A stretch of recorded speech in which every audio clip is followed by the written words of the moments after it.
The member representing Esan West Federal Constituency and former Speaker of the Edo State House of Assembly, Ms. Honorable Marcus Onobun, joins us now from our Abuja studio. Honorable Onobun, thank you so much, and thank you for your patience as well for coming on the program. Thank you so much, Geoffrey. And good evening to Nigerians. I think the most natural, there are popular of issues I want to get your perspective on. But perhaps the natural one has been what has been playing out in the National Assembly, next door chambers, which is the red chambers of the National Assembly, that has to do with Senator Natasha and the Senate President Godswill Akpabio. Three issues, issues about parliamentary behavior, issues around defamation and counter-defamation, issues around sexual harassment allegation. I think the first one has been dealt with by the House, and the ripple effect is all over, even beyond our country. So this is International Women's Day held yesterday, and this is Women's Month. By what has played out in the National Assembly, do you think the National Assembly is doing enough to send a message that the place is a safe space for women, given what has played out? Your quick take. Well, for me, like you rightly said, first let me say Happy International Women's Day to all Nigerian women and all women across the globe. On the recent happenings in National Assembly, most especially at the red chambers, for me, it's most unfortunate, it's uncalled for. And considering the fact that it had to do with Senator Natasha and the Senate President.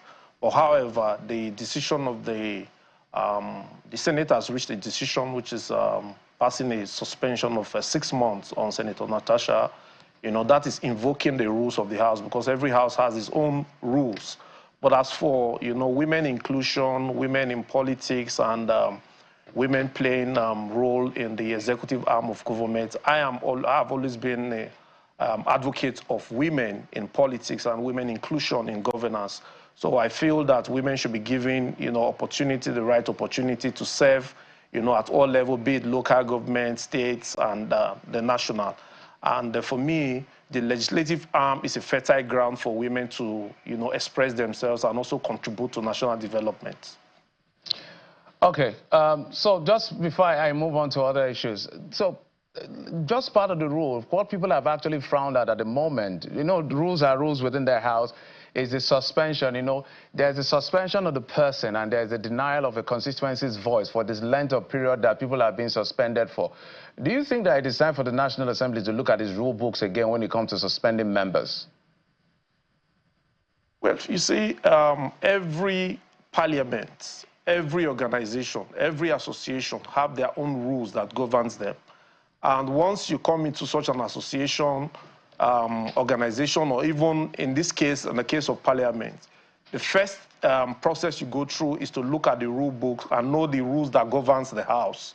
So in this case, this is the rule that you have admitted to follow such rules. I mean, what has happened now is part of the rule of the House, and the Senate has invoked the sections of those such rules. Unfortunately, the constituents are going to, you know, suffer for this period that she will be away.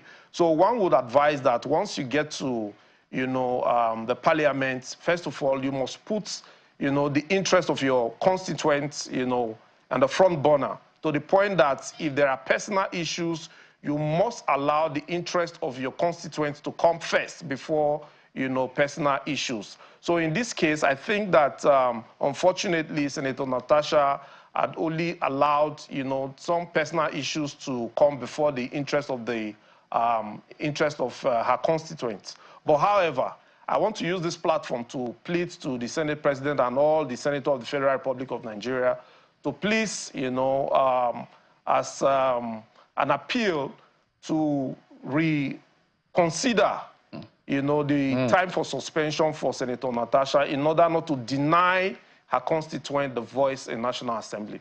I know you represent Esan West constituency. Esan is where the governor comes from. And I know that there's been a lot of insecurity as far as Edo State is concerned at some point. And the governor had come to, I think, pass a legislation that had to do with, I think, anti-kidnapping, anti-cultism.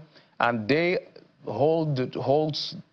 they insist that that has helped in curbing insecurity in the state. But you had actually sponsored a motion in the House a few days ago saying that insecurity is prevalent in the state.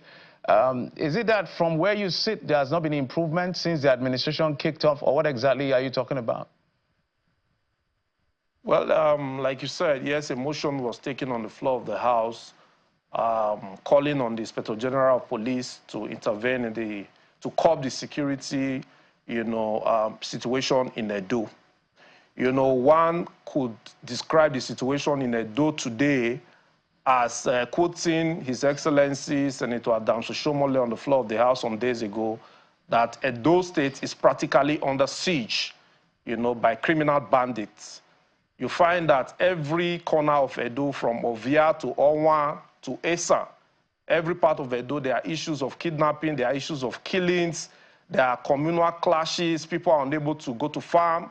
So for me, the issue of security, we shouldn't play politics with it. And I came to National Assembly to be the voice for my people, and haven't served in the capacity that I served in Edo. So I had to take this opportunity to call on the federal government to please intervene so that our people, considering the fact that we are just approaching the rainy season and our people are predominantly farmers, so they should be able to access their farm.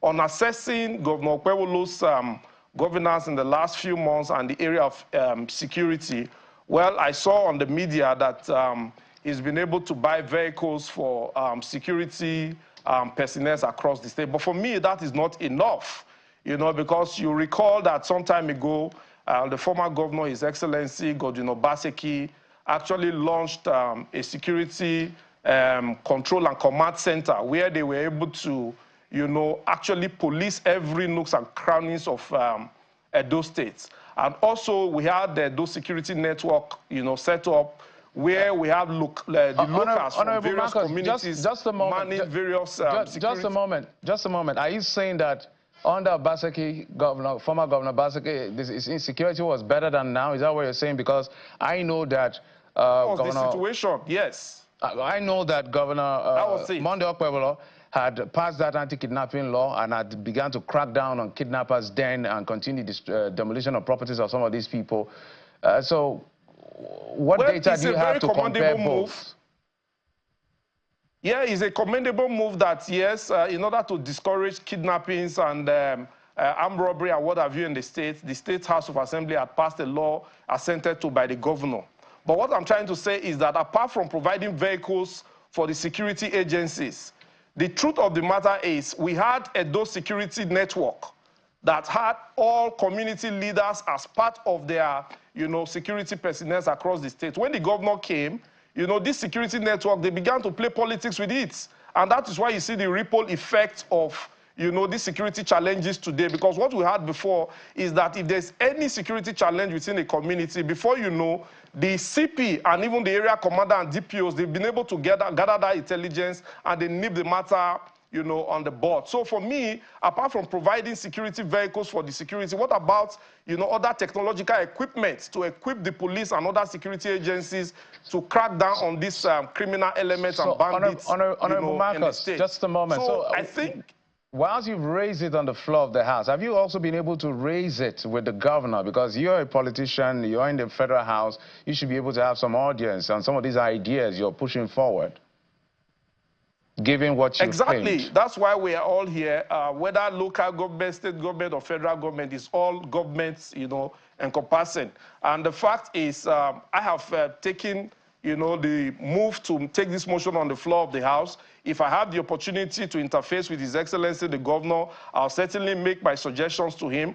But the situation as of today is that the state government seem overwhelmed with the security situation, and that is why we are calling on the federal government through the, calling on the Inspector General of Police, through the National Assembly, to please, as a matter of national importance, intervene in the security situation in Edo. You recall that we had elections in September, and the Inspector General of Police was seriously involved with that election by deploying, serious police personnel to Edo, and there was peace during that election. So we also are calling on Inspector General of Police that in the same breath, now that there are security challenges in Edo, he should not beam the security searchlights in order to fish out these criminal bandits in Edo State. At the end of the day, I don't know whether the government will be comfortable with the word, using word like they're overwhelmed. Maybe they will respond to you some other time. But at the end, I have a couple of other national questions of national importance, but I'm told we're totally out of time. Thank you so much, Honorable Marcus Onobun, member representing Esan West Federal Constituency, for your input on the program. Thank you.